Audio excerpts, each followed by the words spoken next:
My name is Vince McManus with Commonwealth Financial. If you're a parent, here's a question.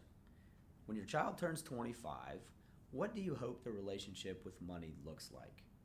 Do you want them living paycheck to paycheck, constantly stressed about debt, making financial decisions based on whatever they see on social media? Probably not. Most parents want their children to become responsible, independent adults who understand how money works. Now, the challenge is that most schools don't teach it, and many parents aren't sure where to even start. So, today, I want to share some simple ways to help your kids develop healthy financial habits without turning your house into a finance classroom. Now, one of the biggest misconceptions about financial education is that it requires complicated lessons. It doesn't. In fact, most of what children need to learn about money has very little to do with investing, taxes, or even financial jargon. The goal here isn't to teach your 10-year-old how a Roth IRA works. The goal is to help them develop healthy habits and perspectives that will serve them for the rest of their lives. Because by the time many adults start paying attention to money, they've already developed years of financial habits. Some good, some bad. Any person that teaches sports knows that habits are much easier to build correctly than they are to fix later. That's why I believe the most important financial lessons are often the simplest ones. So let's start with the first. Lesson number 1. Money doesn't appear, someone earns it. One of the easiest mistakes parents make is shielding children from how money is created. Kids see groceries appear. They see vacations happen. They see birthday presents arrive. They see Amazon packages show up at the front door. But they rarely see the work that goes on behind those things that make them show up. They don't always see the planning, effort, and decisions that make those purchases possible. Now, one of the most valuable lessons a child can learn is that money is connected to effort and value. Now, that doesn't mean every child needs a job at a young age, but it does mean that helping children understand that resources don't appear automatically. Someone somewhere has to earn them. Someone has to make choices about how they're used. Now, when children understand that connection, they begin to appreciate money a little bit differently. Lesson number 2. Every dollar has a job. One of the biggest myths children absorb is that money exists solely to be spent. And honestly, that's not surprising. They're surrounded by advertising. They're constantly bombarded and exposed to social media. They see messages encouraging them to buy something. But one of the most important financial concepts is that every dollar has a purpose. Yes, some dollars are meant to be spent. Also, some dollars are meant to be saved.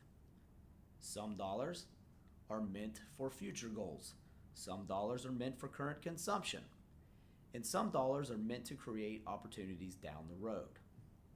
Now, when children learn to think this way, they stop seeing money as something that just immediately disappears or goes in one pocket and goes to someone else's or out the other, and they begin to see it as a tool.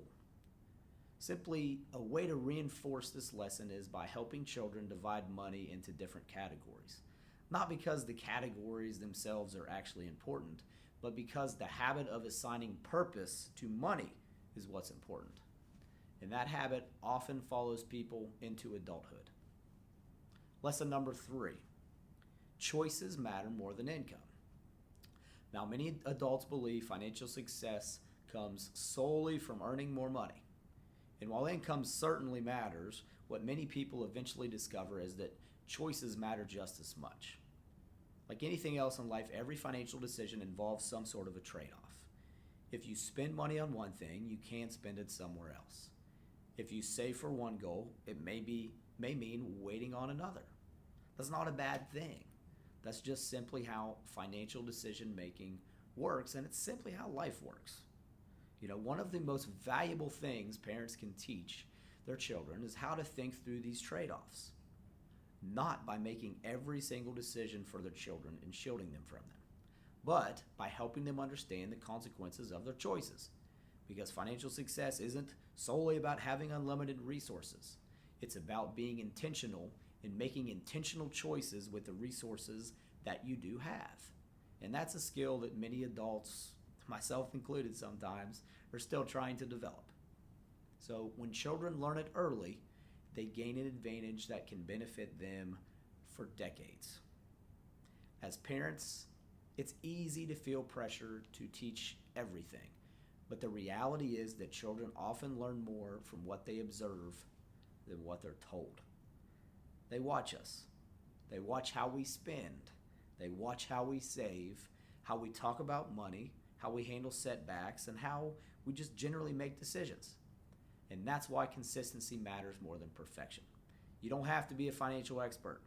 You just have to create opportunities for healthy conversations and practical lessons over time.